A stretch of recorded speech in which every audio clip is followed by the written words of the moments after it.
Welcome back to Just Carve Rob. All right, you guys remember this guy, right? The man in the moon? Well, he's kind of ball shaped, so I threw him in the garbage. And then I pulled him back out. I'm like, what else can we do to make this guy even funnier? Okay, so we took him and we cut him in half. Ha! Like that. Poof. Okay? So then I said, okay, let's do something different, shall we? So I cut these arms out on my bandsaw, basswood. I wish I had him maybe I had this guy made out of basswood. And I made some arms. Okay. Weep, weep, weep, weep. I'm thinking I'm going to carve a bat, a Halloween bat. I've been watching these guys on YouTube. They do, what do you call it? Animatronics. Well, not animatronics, because this doesn't have any tronic part. Okay. So then, right? And boom, boom. And then we're going to carve a little rocket. And of course, we got to carve some hands and glue them on there, but we're going to carve a little rocket. And the rocket's going to, all this is going to be on a metal rod that goes all the way through, right? And then when the rocket comes down, the arms will go up, and he's going to smash the rocket. Then the rocket takes off, and the arms go back down. Okay? Okay. So, we got to carve a rocket. So, I got this little piece of basswood here that I'm going to use, because I need a little rocket because of the size of the moon, right? If the moon was bigger, I could have a bigger rocket, but the moon ain't that big, and the rocket's going to be out of proportion anyway. So, we're going to go ahead and carve a rocket. Rocket man. Yeah, we're going to carve a rocket. Where's the pencil? Here's a pencil. All right, Rob, you got a pencil. So, let's go ahead and figure out where half of this is. Is that half? Oh boy, that's pretty close to half. Okay. So we'll put a center line in there. And that's so that we know that when we're cutting, we got our utility knife thing. And, whoa, that might not be good. That really peeled off from there, didn't it? This might be all the wood grains running that way. I should have the wood grain running up and down. Yeah, well, let's see how this goes. I mean, it's not like we're going to be actually shooting this thing into outer space, right? Yeah. Just cut that down like that. I'm going to redesign this blade some more. I think I'm going to... Oh, bother. I don't got no markers in here. I want to bring this back. I don't know. You guys can't. I can't see it, so I know you can't see it. Does this even work? Yeah, kind of. I'm going to bring this line back to make this into more like a carving knife. And then we'll cut that up like that. Yeah, so that's what I'm going to do. I don't know if you guys can see that line. I'm going to take that to, take my Dremel with a cutoff wheel. I'll pull the blade out of here, put tape on the edge so you don't cut yourself. Probably don't even got to take it out of there. I could probably do it right here. Meow, meow, like that. And that would really look like a carving knife. Hey! Just because I think if I get this back further, then I can get more of a turn with it, you know. Turn it. Like on this guy's hat here I've been working on.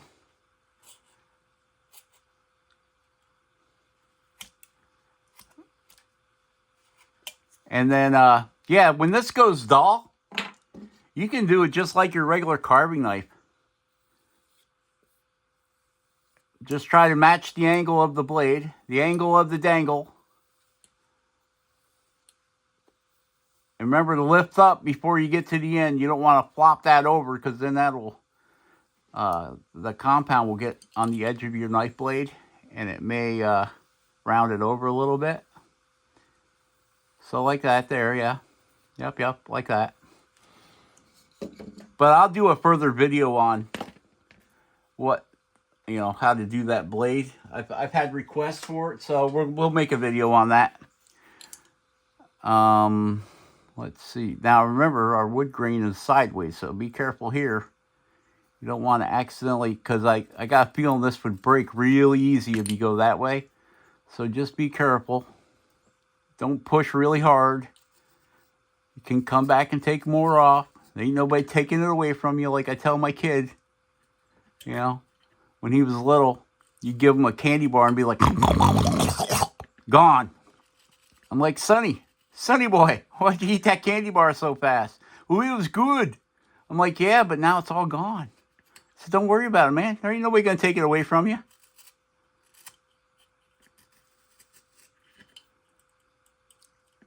So basically this video is just to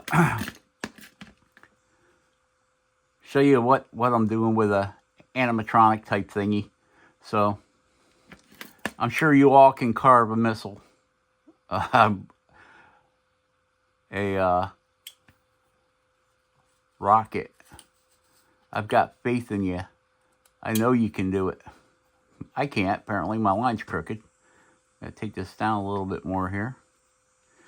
All right.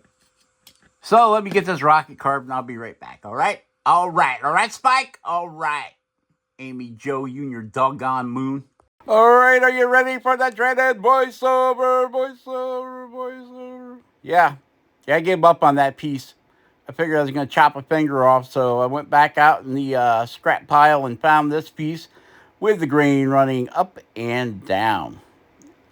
And I've got a diamond burr. Now we've got a flex cut knife. This video is sponsored by Carving Fusion. Yes, Jordy bought me this here knife. So it's being sponsored by Carving Fusion. Right, Jordy? Right. Congratulations, everybody won the chip-in giveaway. Decided to put that knife away. Back to the Dremel. Or back to the micro motor. I think we need something coarser. A coarse is a quartz, a coarse is a burr. Okay, we got the Sabertooth taper burr. Sabertooth taper burr in green, which is the medium coarse. Yellow is the fine coarse. White is the whisper. And orange is the, I'm going to rip your fingers off. Yeah, that's the coarse, super coarse, extra coarse, extreme coarseness there. Okay. And we're getting this rocket shaped up and, yep, getting it looking like a rocket. Ends up looking like a spaceship. Well, don't have to be a rocket, right? Could be the ancient aliens in their spaceship. Yes, sirree. Yes, sirree, I say. We're going to give this the delta wing, where it angles in the front and angles in on the back for supersonic flight. Of course. They're coming back from Mars. They're taking a vacation to the moon from Mars. They live on Mars. Elon Musk got them a ripping deal on a hotel there on Mars. So they moved to Mars and they manage a hotel. And now they're coming back for a couple of weeks. They're going to spend a couple days on the moon before they go back to the Earth to L.A., Lower Alabama, to see their kinfolk. And have a party. Yeah, have a good time. Have a picnic. Have that hippie party, Jordy. The hippie party. Yeah, they're going to have a hippie party. So that's a little bit of backstory on this spaceship. Yes. We got that utility knife going.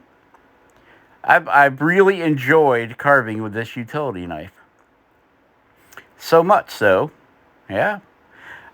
I don't know why. Nice thin blade, super sharp, cuts everything No problem. The only problem I have with it is it's a little bit flexible, but that's not a bad thing. That's not a bad thing.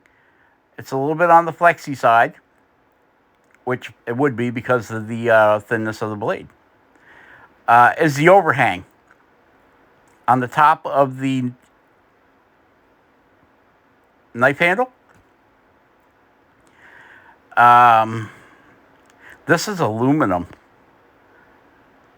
The housing that it sits in is aluminum. So I'm wondering if I could aluminum weld it.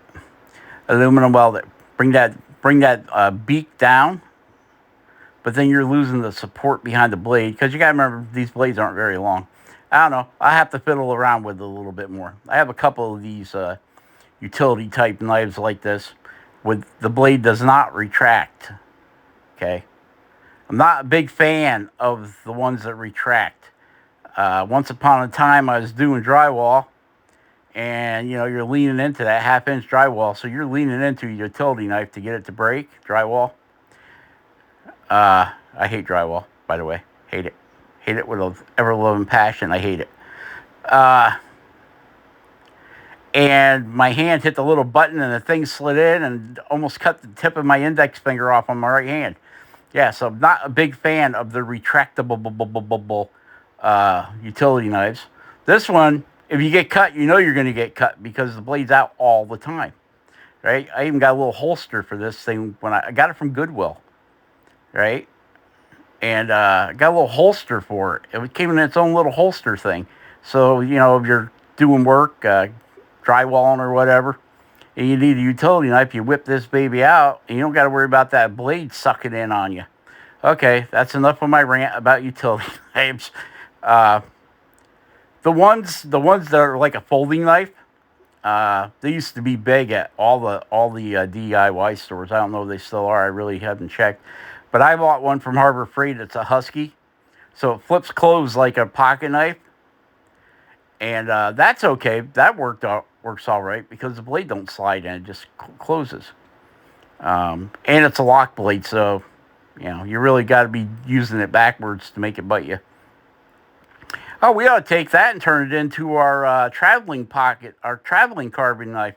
I have to look into that. I think it's in my toolbox. I have to go look. But anyway, this one has been quite fun. I've really enjoyed using it, and it's not going to break the bank.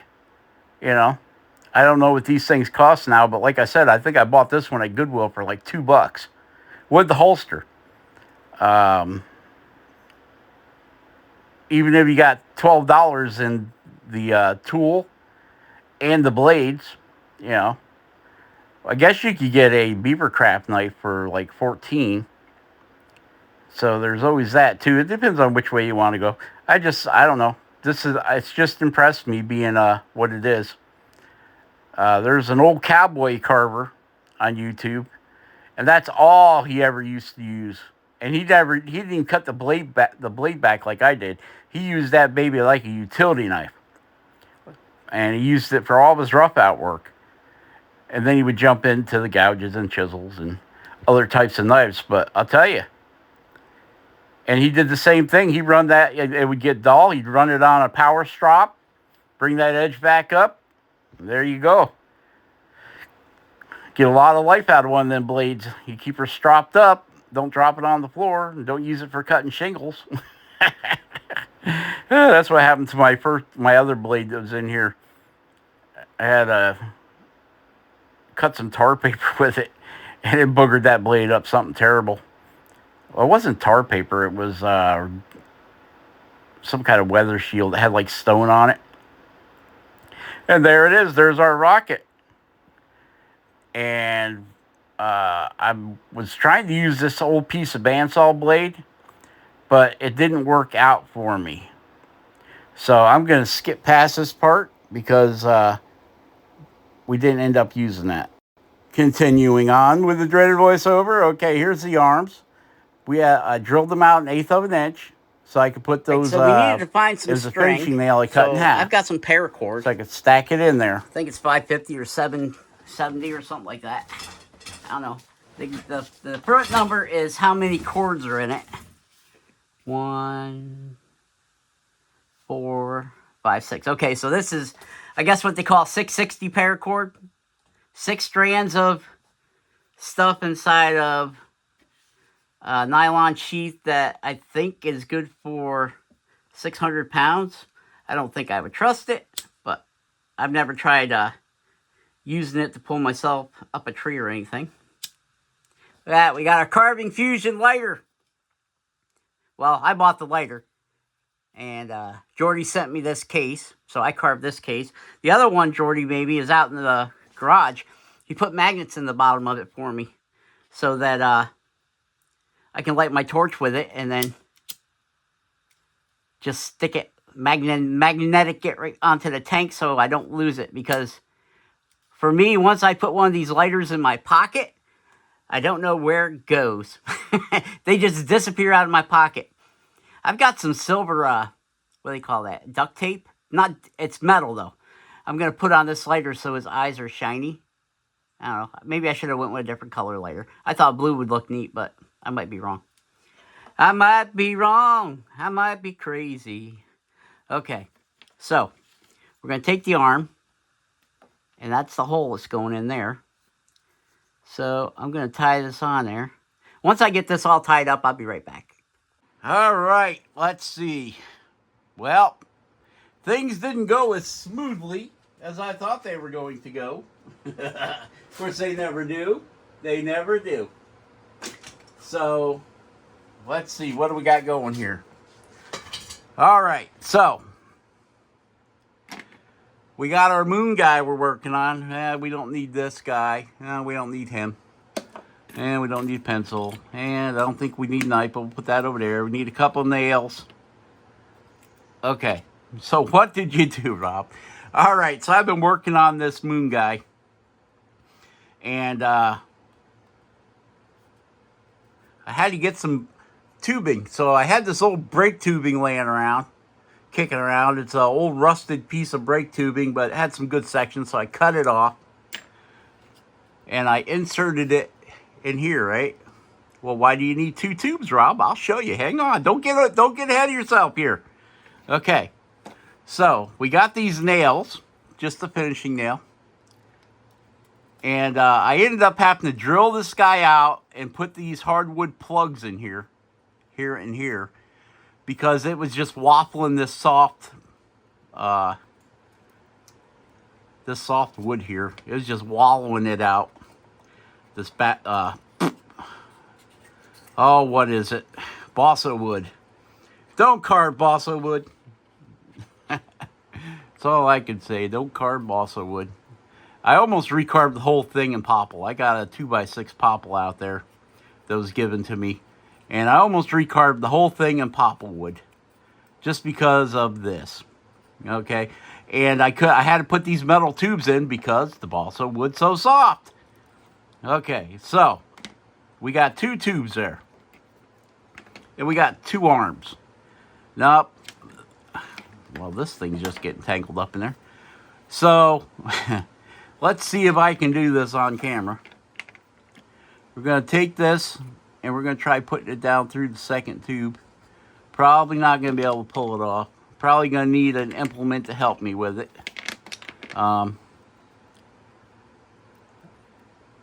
Yeah, well, we'll try.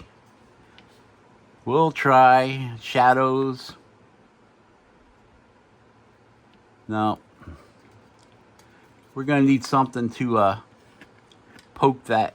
Go up. Somehow get up in there, grab this line, and pull it back down. We can make a little hooky thing out of some, a paper clip, I guess. A little hooky thing. And we could shove it up through there and grab that string and pull it down. Let me make a hooky thing. Okay, so basically we got this paper clip here. And we're going to put it up through there. And we're going to grab that string and we're going to pull it down. But we need to put a hook on it. So we got these 4 steps here.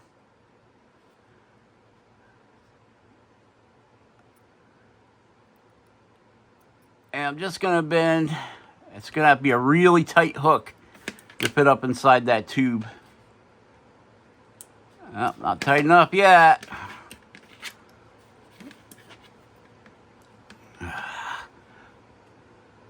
probably got something I could use around here without going through all this big production.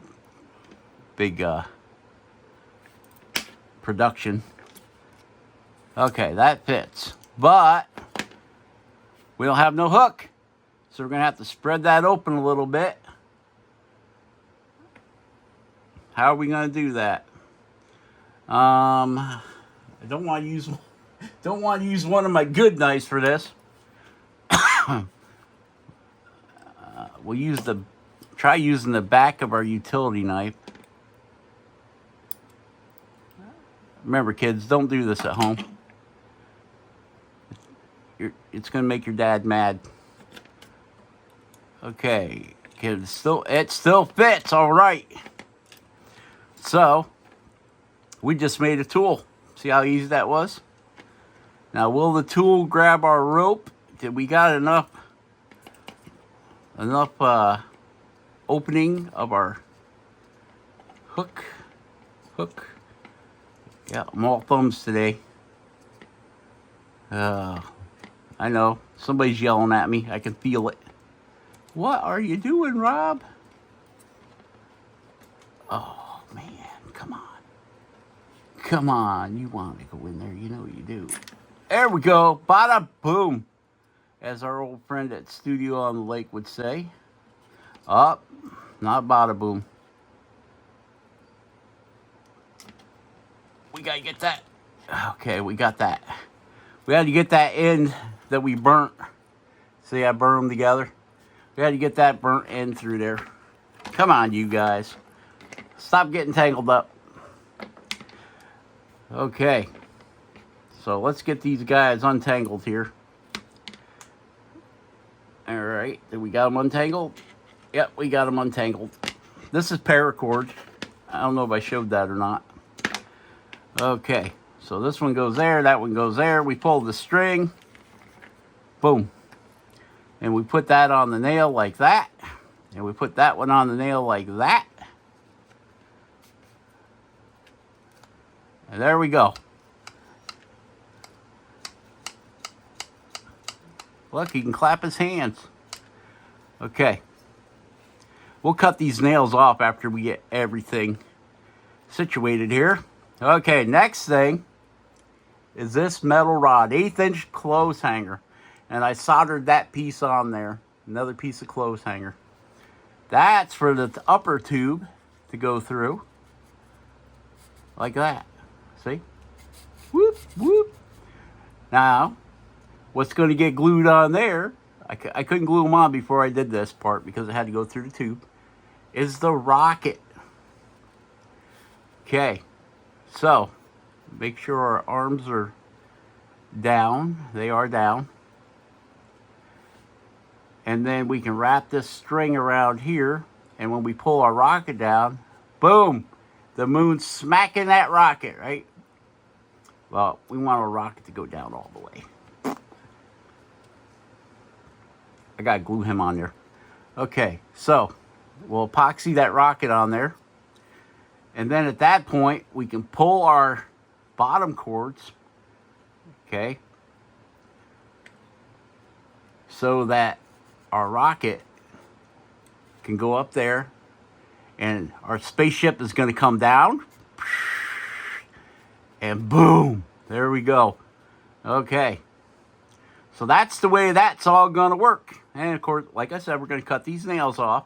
Let me push them back a little bit so we can get the whole visual effect. Okay, I pushed them back. Now we can take our face, throw it on the floor because my hands aren't working today. And let's see how this works here. Okay. That's not the right hole. Lower one, upper one. Yep, there we go. Okay. So what I'll do is I'll glue the moon's face on and set these nails in deeper. Well, you really don't have to glue the moon's face on. You could just leave them loose. So if you ever got to replace a string or whatever, because he's not going to come apart that easy once you set those nails. But I'm going to glue it on. Well, maybe I won't. And then we can put our string on here like that. And then when we operate our rocket, see? And have it down all the way up. Maybe it slid up. There we go. Gotta line my rocket with my doohickeys. So we pull our rocket down, touch the moon, then we pull our cords to hit the rocket, and just knock the rocket. There you go. That's the way it's supposed to work. Now you can leave these strings independent in case you just want to move one arm. But I just want the whole thing to work like so. Okay, let me glue this all together and I'll be right back. All right? All right. All right, so there he is, all done. Pardon my fingers. Rocket's gonna land on his head. No, no. No rocket. No rocket. No rocket. So there he is, all done. Mounted on a little plaque.